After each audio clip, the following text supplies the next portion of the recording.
In 2017, she left her home to find a job and support her family.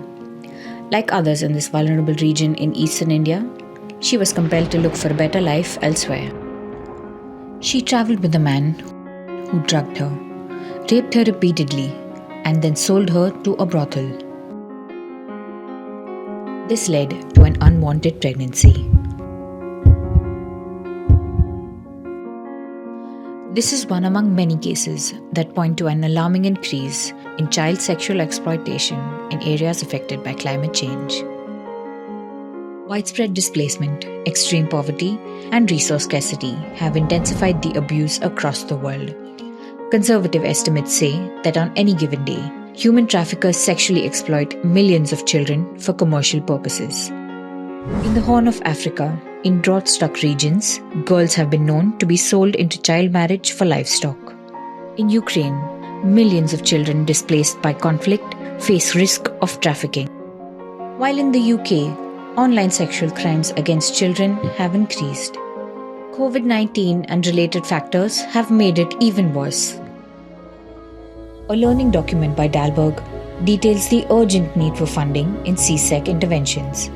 It notes that the negative impact of sexual exploitation is pervasive and undermines other investments in child welfare.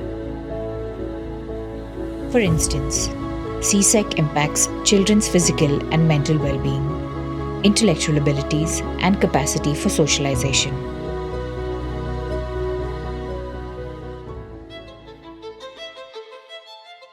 We can never truly achieve our SDG outcomes if we don't address CSEC.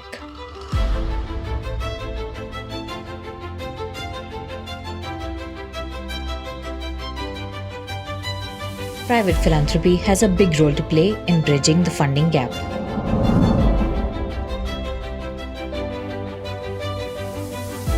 They can fund catalytic innovations in overlooked areas of child exploitation. They can scale interventions that work and address gaps across the child safety value chain.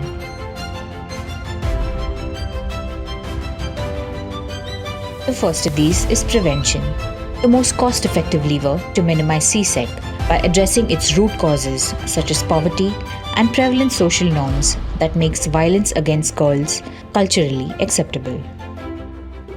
The second is justice, which ensures legal remedial services for victims and deters perpetrators.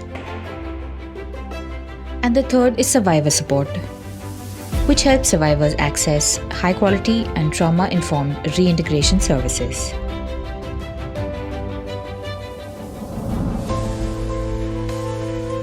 Private philanthropist support could help shift the needle on a historically overlooked and underfunded issue, and help safeguard a safe and violence-free childhood for the world's children.